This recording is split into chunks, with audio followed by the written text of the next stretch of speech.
हरे कृष्णा भक्तों, कैसे हैं आप सब लोग। आशा करती हूँ कि भगवान श्री कृष्ण की कृपा से आप सब लोग अपने अपने घरों में सुरक्षित और कुशल मंगल होंगे। तो भक्तजनों, आज हम श्रवण करेंगे शिव महापुराण के अध्याय 2 का। लेकिन आगे बढ़ने से पहले आप सभी से मेरा हाथ जोड़कर निवेदन है कि यदि अभी तक आपने मेरे YouTube चैनल मेरा घर वृंदावन को सब्सक्राइब नहीं किया है तो प्लीज कृपया करके उसे सब्सक्राइब कर लीजिएगा और बेल आइकन को भी जरूर दबाइएगा। और मेरे चैनल पर आने वाली धार्मिक कथाएं या सनातन धर्म से जुड़ी हुई प्रत्येक वीडियो की जानकारी आपको समय पर मिल जाए। तो आइए श्रवण करते हैं। इससे पहले हमने जाना कि किस प्रकार चंचुला ब्राह्मण देव के चरणों में गिर जाती है और ब्राह्मण देव से अपने पापों से छुटकारा पाने का प्रायश्चित करती है कि मैं किस प्रकार अपने पापों से छुटकारा पाऊं। चंचुला की प्रार्थना से ब्राह्मण का उसे पूरा शिव पुराण सुनाना और समय के अनुसार शरीर छोड़कर शिव लोक में जा चंचुला का पार्वती जी की सखी एवं सुखी होना। ब्राह्मण बोले, नारी, सौभाग्य की बात है कि भगवान शंकर की कृपा से शिव पुराण की इस वैराग्य युक्त कथा को सुनकर तुम्हें समय पर चेत हो गया। ब्राह्मण पत्नी, तुम डरो मत, भगवान शिव की शरण में जाओ। शिव की कृपा से सारा पाप तत्काल नष्ट हो जाता है। मैं तुमसे भगवान शिव की कीर्ति कथा से युक्त उस परम वस्तु का वर्णन करूंगा जिससे तुम्हें सदा सुख देने वाली उत्तम गति प्राप्त होगी। शिव की उत्तम कथा सुनने से ही तुम्हारी बुद्धि इस तरह पश्चाताप से युक्त एवं शुद्ध हो गई है, साथ ही तुम्हारे मन में विषयों के प्रति वैराग्य हो गया है। पश्चाताप से ही पाप करने वाले पापियों के लिए सबसे बड़ा प्रायश्चित है। सत्पुरुषों ने सबके लिए पश्चाताप को ही समस्त पापों का शोधक बताया है। पश्चाताप से ही पापों की शुद्धि हो जाती है। जो पश्चाताप करता है वही वास्तव में पापों का प्रायश्चित करता है, क्योंकि सत्पुरुषों ने समस्त पापों की शुद्धि के लिए जैसे प्रायश्चित का उपदेश दिया है वह सब पश्चाताप से संपन्न हो जाता है।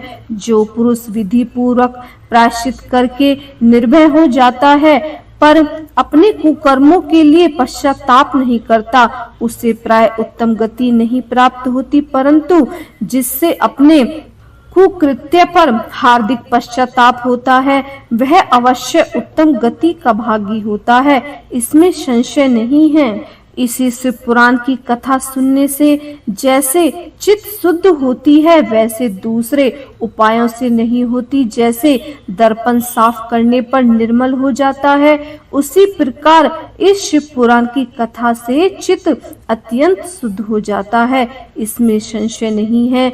मनुष्यों के शुद्ध चित्त में जगदम्बा पार्वती सहित भगवान शिव विराजमान रहते हैं, इससे वह विशुद्ध आत्मा पुरुष श्री सांब सदाशिव के पद को प्राप्त होता है। इस उत्तम कथा का श्रवण समस्त मनुष्यों के लिए कल्याण का बीज है, अतः यथोचित मार्ग से इसकी आराधना अथवा सेवा करनी चाहिए। यह भव बंधन रूपी रोग का नाश कराने वाली है। भगवान शिव की कथा को सुनकर फिर अपने हृदय में उसका मनन एवं निधिध्यासन करना चाहिए, इससे पूर्णतया चित्त शुद्ध हो जाता है। चित्त शुद्ध होने से महेश्वर की भक्ति अपने दोनों पुत्रों ज्ञान और वैराग्य के साथ निश्चित ही प्रकट हो जाती है। तत्पश्चात महेश्वर के अनुग्रह से दिव्य मुक्ति प्राप्त होती है, इसमें संशय नहीं है। जो मुक्ति से वंचित है उसे पशु समझना चाहिए, क्योंकि उसका चित्त माया के बंधन में आसक्त है, वह निश्चय ही संसार बंधन से मुक्त नहीं हो पाता। ब्राह्मण पत्नी, इसीलिए तुम विषयों में मन को हटा लो और भक्ति भाव से भगवान शंकर की आराधना करो और इस परम पावन कथा को सुनो।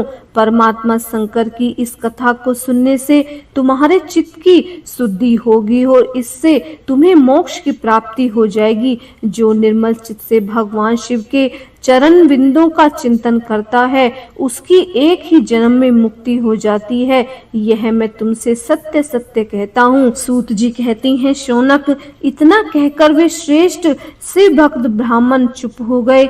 उनका हृदय करुणा से आरुद्र हो गया और वे शुद्ध चित्त महात्मा भगवान शिव के ध्यान में मगन हो गए। तदंतर बिंदु की पत्नी चंचुला मन ही मन प्रसन्न हो उठी।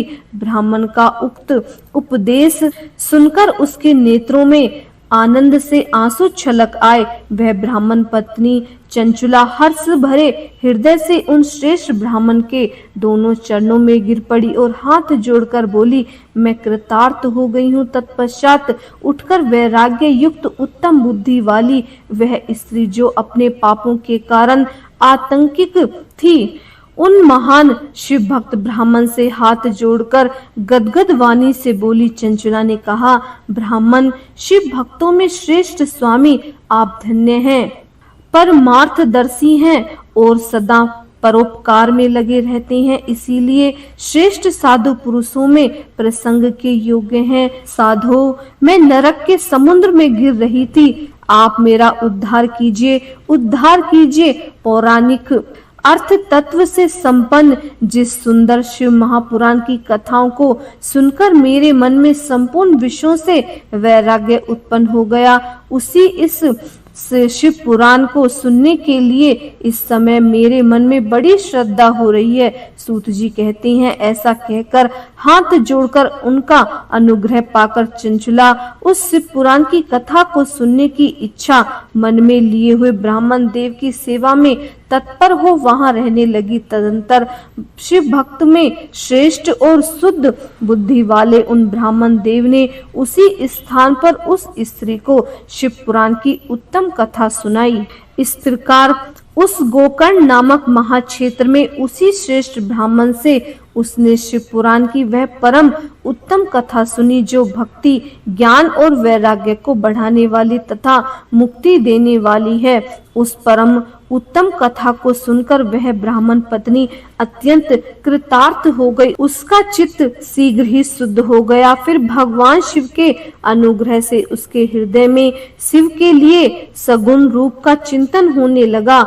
इस प्रकार उसने भगवान शिव में लगे रहने वाली उत्तम बुद्धि पाकर शिव के सच्चिदानंद में स्वरूप का बारंबार चिंतन आरंभ किया। तत्पश्चात समय के पूरे होने पर भक्ति, ज्ञान और वैराग्य से युक्त हुई चंचला ने अपने शरीर को बिना किसी कष्ट से त्याग दिया। इतने में ही त्रिपुर शत्रु भगवान शिव का भेजा हुआ एक दिव्य विमान द्रुत गति से वहां पहुंचा, जो उनके सामने गणों से युक्त और भांति भांति के शोभा साधनों से संपन्न था।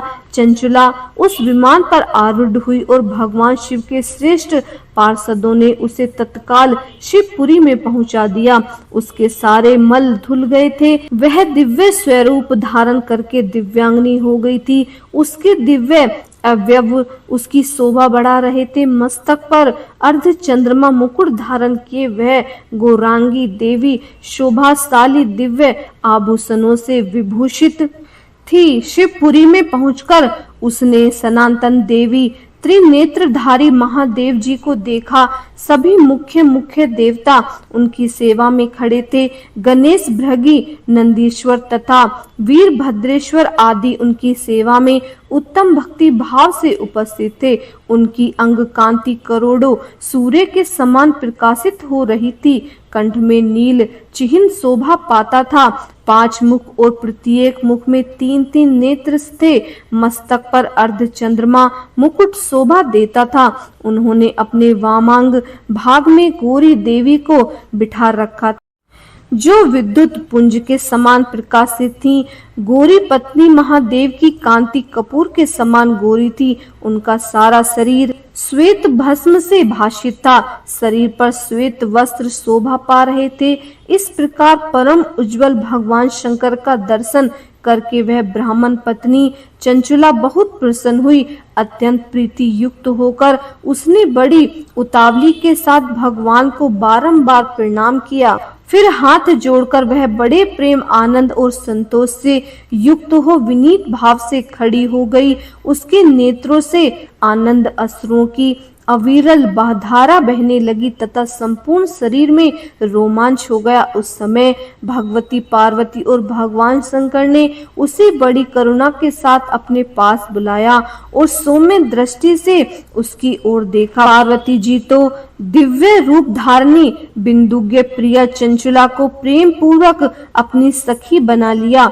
वह उस परमानंद ज्योति स्वरूप सनातन धाम में अविचलित निवास पाकर दिव्य सौख्य से संपन्न हो अक्षय सुख का अनुभव करने लगी। ओम नमः शिवाय। इसके आगे का श्रवण हम आने वाले अध्याय में करेंगे। उम्मीद है आज की वीडियो आपको बहुत पसंद आई होगी। यदि पसंद आई है तो प्लीज हमारे चैनल को सब्सक्राइब कीजिए, लाइक कीजिए और इस वीडियो को ज्यादा से ज्यादा शेयर कीजिए ताकि आपको भी इसका पुण्य मिले।